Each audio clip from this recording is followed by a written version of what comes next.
Well, an empty storefront like the one you're seeing here near Yonge and Dundas, this is considered prime real estate for would-be legal pot shop owners hoping to open sometime in April. Now, I am hearing that hot properties are being snapped up all over the city, even though details of how the licensing is going to work has yet to be announced by the province. Well, tonight we take a look at how the open cannabis market is shaping up in Toronto.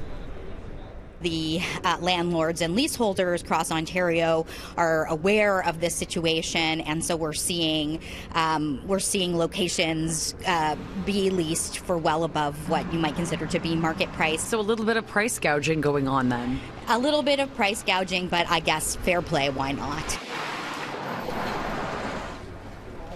From big chains like Second Cup to your neighborhood ma and pa shop, the cannabis retail canvas is starting to take shape in our city. Cannabis industry expert Rebecca Brown says a lot has to happen in a very short period of time. So the thinking is, if you want to sell weed, you've got to get your ducks in a row now, and that means sitting on empty spaces for at least 6 months, and not all licenses will be approved.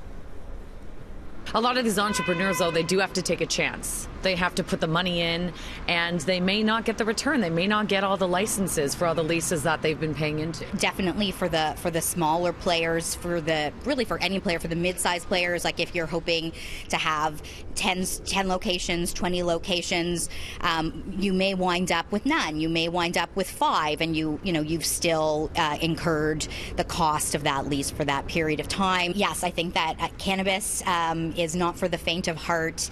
Thus far, I think we've seen that there's a lot of reward for high-risk behavior. Any other businesses, established franchises that you've heard of that are thinking of expanding into pot? I'm really not at liberty to comment on that, but I think that you will see other known retail entities seeking to enter the market, absolutely. Now, we already know that Second Cup is planning on flipping or turning over some of its cafes into pot shops if it does get those licenses. And so they're in a very good position because it is expected that it will be likely happen that you'll need to secure space and it will be mandatory in order to apply for a retail license. Again, we're still waiting for those details from the province. Now, the government is hoping to have the license application process in place, ready to go sometime in December.